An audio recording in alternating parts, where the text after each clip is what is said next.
namin ni Speaker si Ronnie at nakakatuwa rin pala kausap ito. Bibo. At saka nagpahayag naman ng voluntarily. So, siguro, dito si Chair Umali, who has jurisdiction over this person, general na lang muna tayo. Like, bakit siya nagtago and everything. But we cannot go into the details now para doon na lang sa hearing on Thursday. Yun. At dahil pagod na rin siya para makapagpahinga bukas, ma-review rin niya yung mga pangyayari at we will have a fresh witness on Thursday. Ori. Maraming salamat, Kong Rudy. Unang-una, gusto natin pasalamatan, siyempre, yung PNP for doing a very good job. No?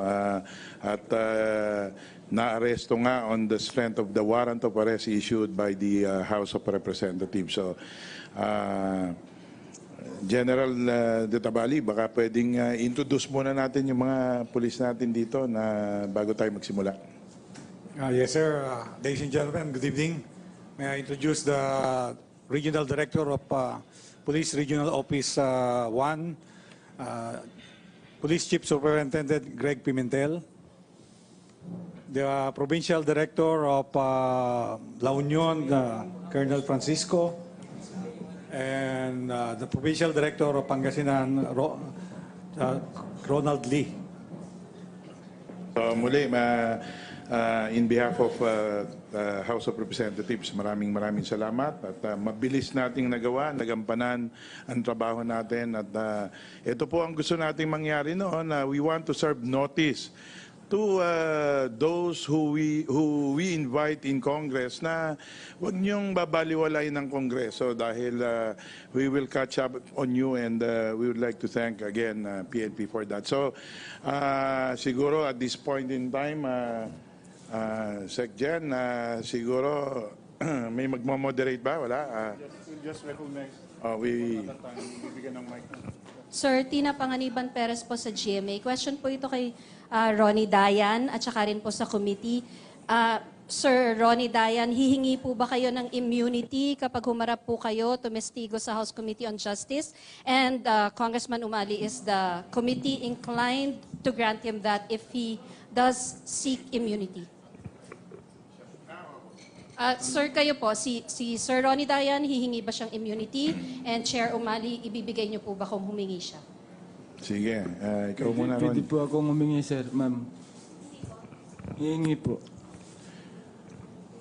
Sa amin naman, sa ganang amin, dito sa Kongreso, kailangan magsabi siya ng totoo. So, it will all depend on yung sasabihin niya at kung ito'y totoo at ito'y makakatulong sa ating sinisiyasat sa legislative inquiry on NBI proliferation of drug syndicates in NBP, ay bakit hindi?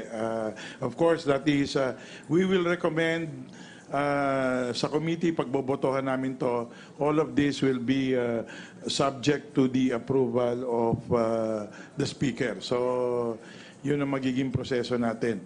Bukas, siguro ay pa-asistihan natin sa Integrated Bar of the Philippines para talagang transparent po tayo. Mag-a-assiste kasi kailangan ng abogado rito para magbigay ng pahayag at paglilinaw dito sa issue si Ronnie Dayan. Sir, Weng Salvacion po ng DCWB. Ano pong mangyayari kay Ronnie Dayan ngayon? Saan po siya i-detain ng House of Representatives? Sergeant at Arms, can you please answer that?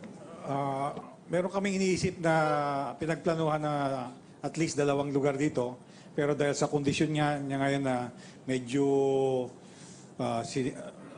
inuubo at sinisipon for the last 2 weeks, tinitingnan namin kung saan mas maganda ang aming paglalagay sa kanya na well-secured siya at matingnan ng mga doktor natin dito sa Kongreso kung paano mabigyan siya ng karapatang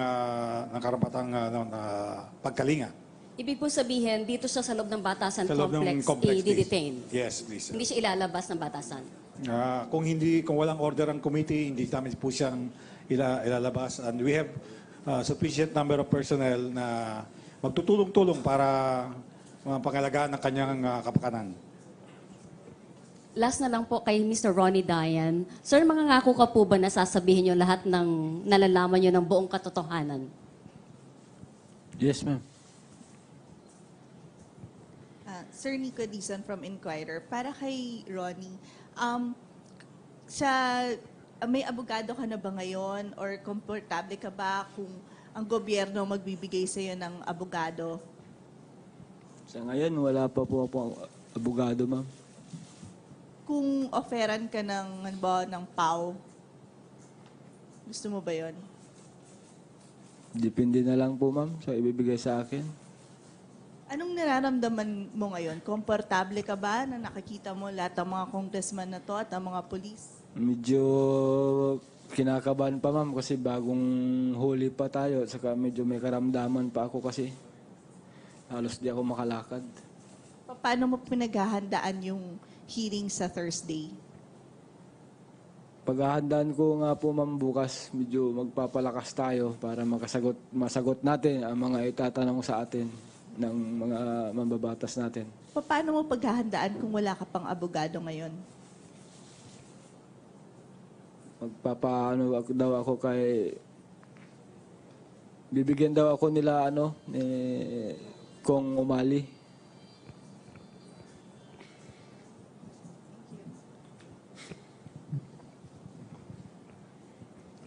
Sir, pahabol lang. Kay Sir Ronnie Dayan. Doon po sa buong panahon ng pagtatago po ninyo, did Senator Laila De Lima try to contact you? Hindi ba rin siyang kumontak sa akin, ma'am? May isang text, wala akong na-receive sa kanya. Hindi po siya nagpadala ng emisaryo sa inyo para mag-alok ng tulong? Wala, ma'am. Actually, pinatigs ko sa anak ko na humingi ka ng financial kasi alos din ako makakain. Hindi siya nire-reply ni ma'am yung anak ko. Masama po ang loob niyo doon.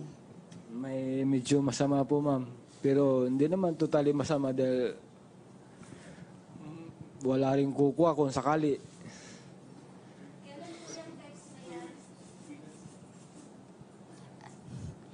Grace Casen po from UNTV. Sir Dayan, bakit po kayo nagtago? Bakit po kayo nagtago? Sa hearing ko na lang po sasagutin yan, ma'am.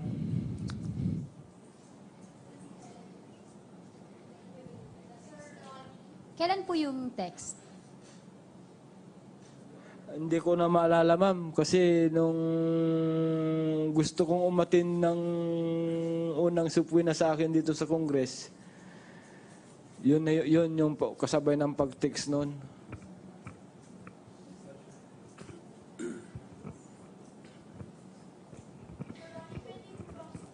Pwede ho bang malaman kahit general ideas lang po or general topics na balak nyo pong i-testify po sa Thursday?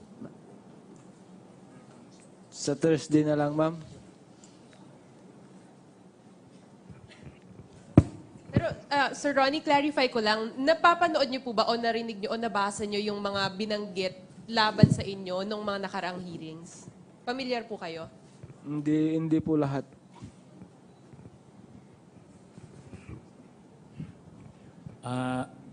Ronnie, mag-witness ka ba under the Witness Protection Program? WPP na magte-testify ka ba against your ex-girlfriend si Senator De Lima?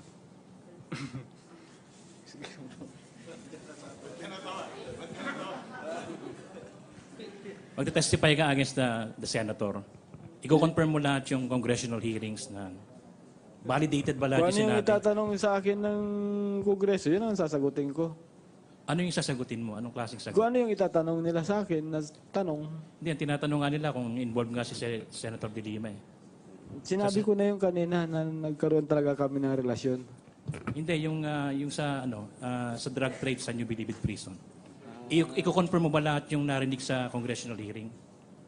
Yung alam ko lang, sir, kasi hindi ko naman alam, narinig lahat yung, o napanood yung mga ibang hearing So nila alin kasi. yung alam mo na lang na i-confirm mo? Sa Huwebes yun na po malalaman.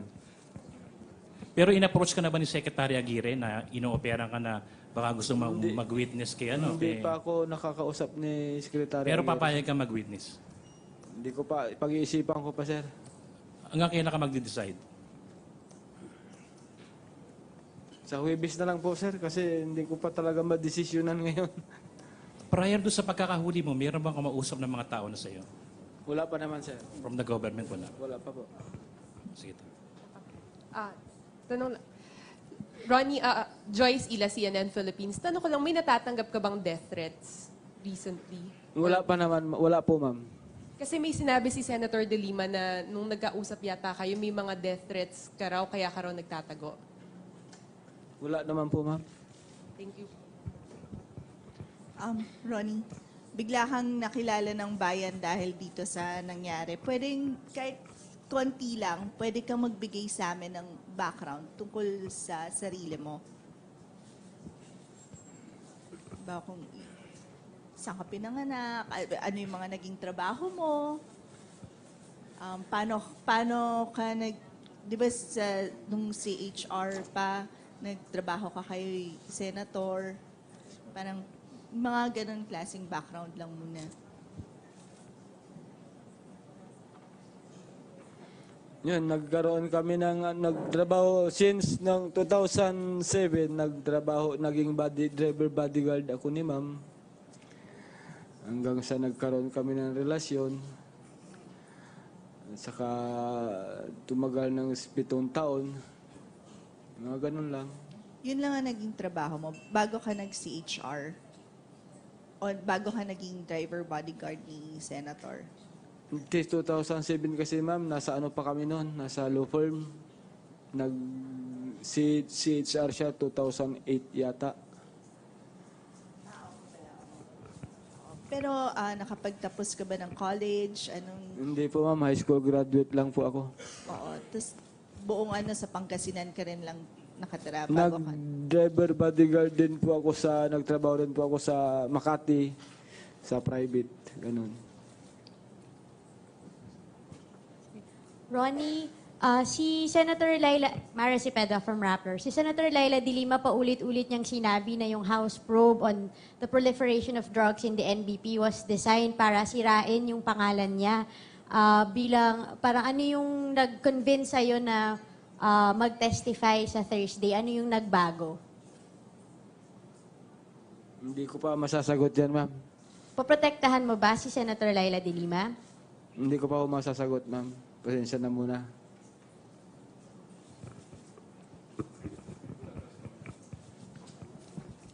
Sir Dayan, good evening. Robert Mano from DZMM. Sir, ang dami na, mula nung unang investigasyon po ng Kongreso, lagi kayong idinadawit sa iba't ibang mga issue. Ngayon ho, kahit general statement lang po regarding doon sa mga ibinato sa inyo na issue, baka may gusto po kayong sabihin na hindi na po didiretso pa doon sa details na gaya ng binabanggit niyo. Kahit general lang po yung pagkaka-involve nyo sa drug trade at iba pa pong mga issue.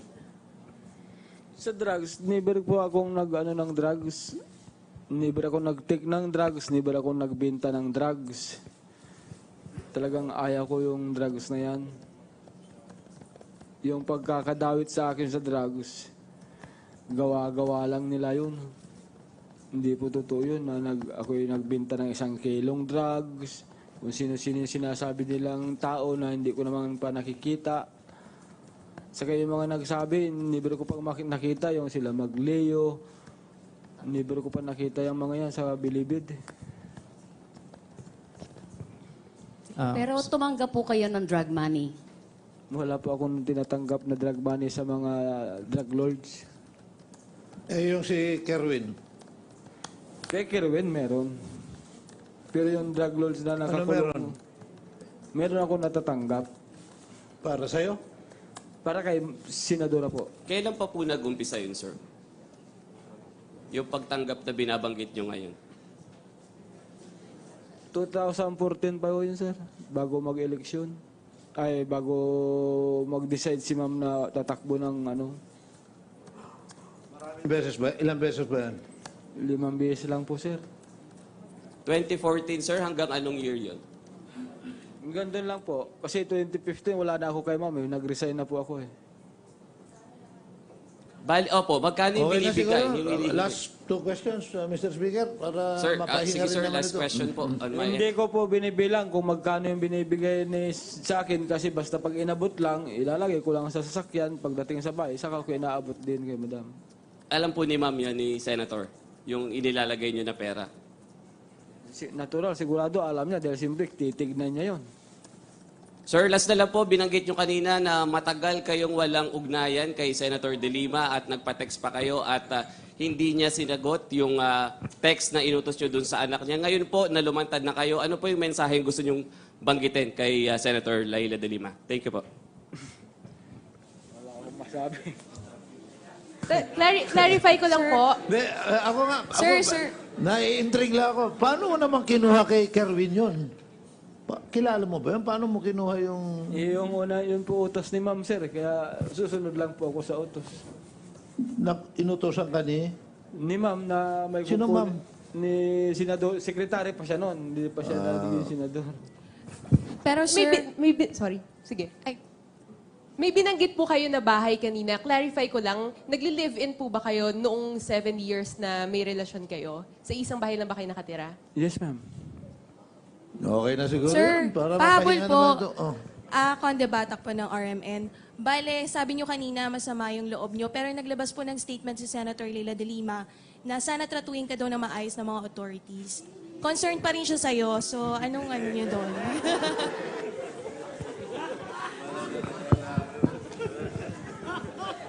Kahit message lang, sir, anong gusto nyo ipaabot? Pagkatatag siya, labanan niya yung binabato sa kanya. With the permission of the Speaker, we assure Secretary Senator De Lima that we will treat him nicely.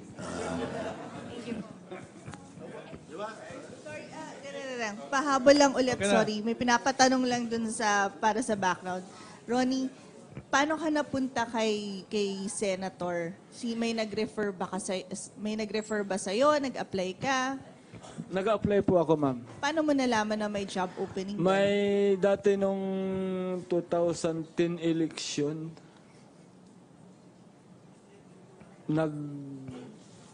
nasa Dabindaan lang naman yung law firm niya eh. Hindi, sabi mo 07 ka pa sa law firm ka nagsimula, di ba? 2007. Yung 2000, election kasi yun eh, nung nag-apply kami. Election. 2007.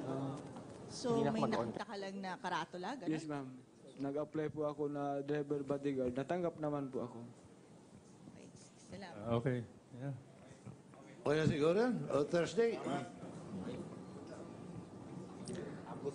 At yan nga po ang naging pagharap ni Ronnie Dayan dito sa Batasang Pambansa kasama sina House Speaker Pantaleon Alvarez, Majority Leader Rudy Fariñas at Justice Chairman Ray Umali. Sa kanyang maikling pahayag, sinabi niya na hihingi daw siya ng immunity mula sa House Justice Committee at sinabi naman ni Congressman Umali na open naman daw sila sa pagbibigay kay Dayan ng immunity. Pero sinasabi nga niya kanina na si Dayan wala pa raw siyang abogado at hindi pa raw siya talaga prepared na humarap sa pagdinig sa darating na Webes. Pero nangako siya na pawang mga katotohanan lamang ang kanyang sasabihin sa darating na House probe. Sinabi rin niya na hindi siya masyadong komportable sa presence ng mga kongresista at ng mga pulis. Also, natanong siya dito kanina kung may patuloy ba yung kanilang ugnayan ni Senator Laila De Lima. At sinabi niya na ni isang text, wala daw siya natanggap mula kay Senator Laila De Lima simula nang siya ay magtago. Pero inamin din niya dito sa harapan ng mga media na sinubukan niya humingi ng tulong pinansyal sa senadora pero wala naman daw ibinigay si Senator Laila De Lima dito. Also, dininay niya na sangkot siya sa paggamit ng illegal na droga. Hindi daw totoo na nagbebenta siya ng drugs at hindi daw totoo na nakatanggap siya ng drug money doon sa mga inmates ng Bilibid pero nakatanggap daw siya ng pera mula pa kay Kerwin Espinosa. Also, nagbigay siya ng mensahe kay Senator Laila De Lima, sabi ay mag-iingat daw sana ang senadora. Yan muna ang latest mula dito sa Batasang Pambansa. Sa Thursday na yung susunod na hearing kaugnay dito at overnight magsistay muna sa Batasang Pambansa Complex. Ito ang si Ronnie Dayan. Muna ang latest, balik muna sa inyo sa studio. Anong klaseng sagot? Kung ano yung itatanong nila sa akin, na tanong, Hindi, ang tinatanong nga nila kung involved nga si Senator De Lima eh. sinabi ko na yung kanina na nagkaroon talaga kami ng relasyon. Hindi, yung sa sa drug trade sa New Bilibid Prison. Iko-confirm mo ba lahat yung narinig sa congressional hearing? Yung alam ko lang, sir, kasi hindi ko naman alam narinig lahat yung o napanood yung mga ibang hearing So nila alin kasi yung alam mo na lang na iko-confirm mo? sa Huwebes yun na po malalaman. Pero in-approach ka na ba ni Secretary Aguirre na ino-operan ka na baka gusto mag-witness kay ano? Hindi kay- pa ako nakakausap ni Secretary. Pero Aguirre. papayag ka mag-witness? Hindi ko pa, pag-iisipan ko pa, sir. Hanggang kailan ka magde-decide? Sa Huwebes na lang po, sir, kasi hindi ko pa talaga madesisyonan ngayon. Prior doon sa pagkakahuli mo, meron bang kumausap ng mga tao na sa'yo? Wala pa naman, sir. From the government, wala? Wala pa po. Sige. Tanong lang. Ronnie, Joyce Ila, CNN Philippines. Tanong ko lang, may natatanggap ka bang death threats recently? Wala pa naman, wala po, ma'am. Kasi may sinabi si Senator De Lima na nung nagkausap yata kayo, may mga death threats ka raw, kaya ka raw nagtatago. Wala naman po, ma'am. Thank you. Ronnie, bigla kang nakilala ng bayan dahil dito sa nangyari. Pwedeng kahit konti lang, pwede kang magbigay sa amin ng background tungkol sa sarili mo. Ba kung saan ka pinanganak, ano yung mga naging trabaho mo, paano ka di ba nung CHR pa, nagtrabaho ka kay Senator, parang mga ganun klaseng background lang muna. Yun, nagkaroon kami ng nagtrabaho since ng 2007, naging driver bodyguard ako ni ma'am. Hanggang sa nagkaroon kami ng relasyon. At saka tumagal ng 7 taon. Mga ganun lang. Yun lang ang naging trabaho mo bago ka nag-CHR o bago ka naging driver bodyguard ni Senator. Since 2007 kasi ma'am, nasa ano pa kami noon, nasa law firm. CHR siya 2008 yata. Pero nakapagtapos ka ba ng college? Hindi po ma'am, high school graduate lang po ako. Oo. Tapos buong sa Pangasinan ka rin lang nakatira bago ka. Nag-driver bodyguard din po ako nagtrabaho din po ako sa Makati, sa private, ganun.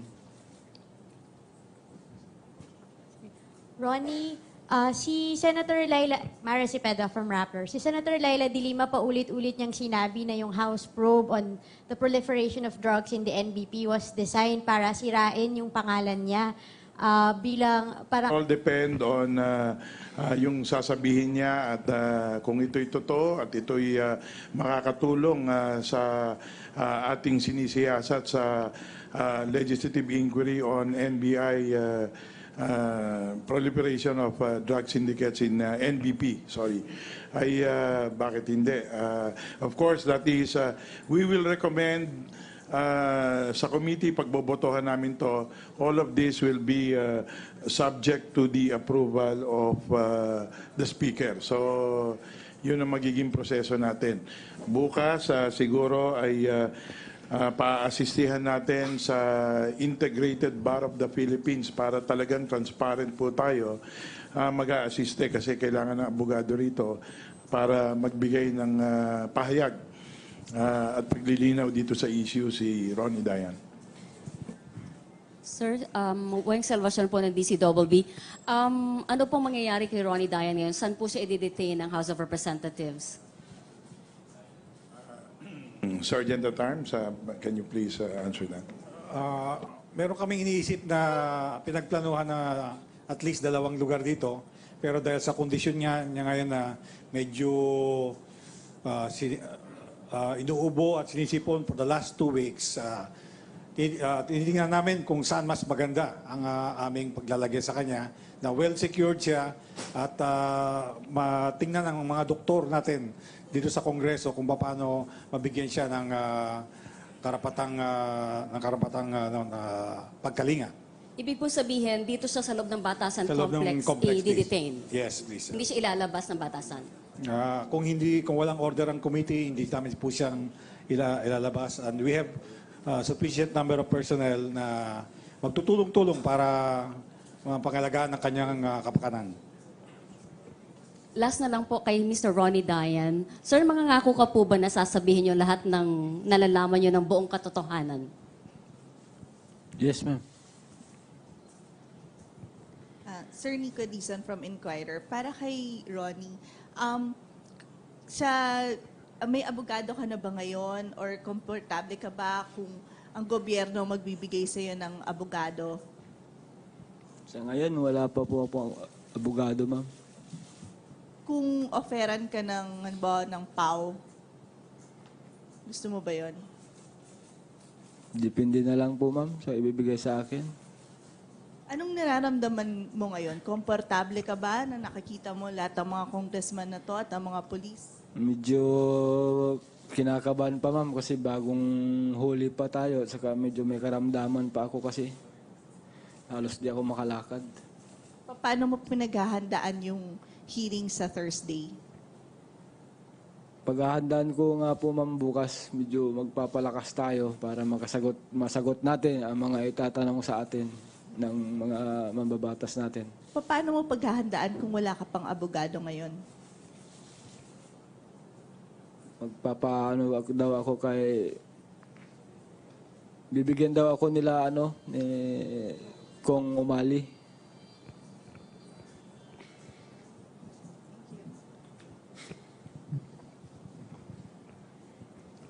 Sir, pahabol lang. Kay Sir Ronnie Dayan. Doon po sa buong panahon ng pagtatago po ninyo, did Senator Laila De Lima try to contact you? Hindi ba rin siyang kumontak sa akin, ma'am? May isang text, wala akong na-receive sa kanya. Hindi po siya nagpadala ng emisaryo sa inyo para mag-alok ng tulong? Wala, ma'am. Actually, pinatigs ko sa anak ko na humingi ka ng financial kasi halos din ako makakain. Hindi siya nire-reply ni ma'am yung anak ko. Masama po ang loob niyo doon? May medyo masama po, ma'am. Pero hindi naman totally masama dahil wala rin kukuha kung sakali.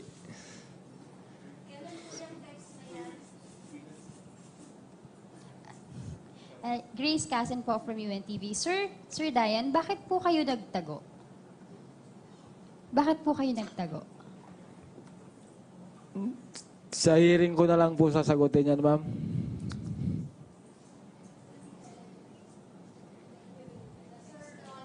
Kailan po yung text? Hindi ko na maalala, ma'am. Kasi nung gusto kong umatin ng unang supwina sa akin dito sa Congress, yun yung kasabay ng pag-text noon.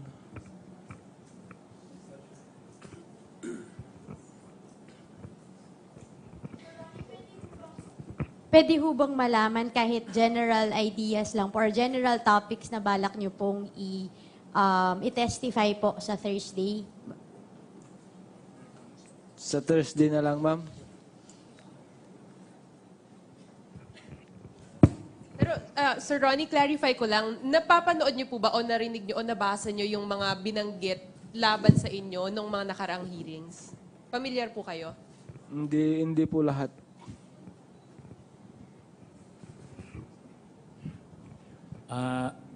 Ronnie, mag-witness ka ba under the Witness Protection Program? WPP na magte-testify ka ba against your ex-girlfriend si Senator De Lima?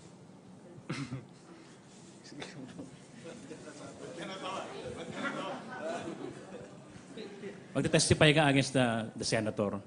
Iko-confirm mo lahat yung congressional hearings na validated ba lahat Kung yung ano yung sinabi? itatanong sa akin ng Kongreso, yun ang sasagutin ko. Ano yung sasagutin mo? Deputy Speaker si Ronnie at nakakatuwa rin pala kausap ito. Bibo. At saka nagpahayag naman ng voluntarily. So, siguro, dito si Chair Umali, who has jurisdiction over this person, general na lang muna tayo. Like, bakit siya nagtago and everything. But we cannot go into the details now para doon na lang sa hearing on Thursday. You know. At dahil pagod na rin siya para makapagpahinga bukas, ma-review rin niya yung mga pangyayari at we will have a fresh witness on Thursday. Ori. Maraming salamat, Kong Rudy. Unang-una, gusto natin pasalamatan, siyempre, yung PNP for doing a very good job. No? At na-aresto nga on the strength of the warrant of arrest issued by the House of Representatives. So, General De Tabali, baka pwedeng introduce muna natin yung mga pulis natin dito na bago tayo magsimula. Yes, sir. Ladies and gentlemen, good evening. May I introduce the Regional Director of Police Regional Office 1, Police Chief Superintendent Greg Pimentel, the Provincial Director of La Union, Colonel Francisco, and the Provincial Director of Pangasinan, Ronald Lee. So muli, in behalf of House of Representatives, maraming salamat at mabilis nating nagampanan ang trabaho natin at ito po ang gusto nating mangyari noon. We want to serve notice to those who we invite in Congress na huwag niyong babaliwalay ng Kongreso dahil we will catch up on you and we would like to thank again PNP for that. So siguro at this point in time, Sec Gen, siguro may magmamoderate ba? Wala? Just recognize. Bibigyan ng mic. Sir, Tina Panganiban Perez po sa GMA. Question po ito kay Ronnie Dayan at saka rin po sa committee. Sir Ronnie Dayan, hihingi po ba kayo ng immunity kapag humarap po kayo tumestigo sa House Committee on Justice? And Congressman Umali, is the committee inclined to grant him that if he does seek immunity? Sir, kayo po, si Sir Ronnie Dayan, hihingi ba siyang immunity? And Chair Umali, ibibigay niyo po ba kung humingi siya? Sige, ikaw muna, Ron. Pwede po akong humingi, sir, ma'am. Hihingi po. Sa amin naman, sa ganang amin, dito sa Kongreso, kailangan magsabi siya ng totoo. So, it will... Ano yung nag-convince sa'yo na mag-testify sa Thursday? Ano yung nagbago? Hindi ko pa masasagot yan, ma'am. Poprotektahan mo ba si Senator Laila de Lima? Hindi ko pa ako masasagot, ma'am. Pasensya na muna.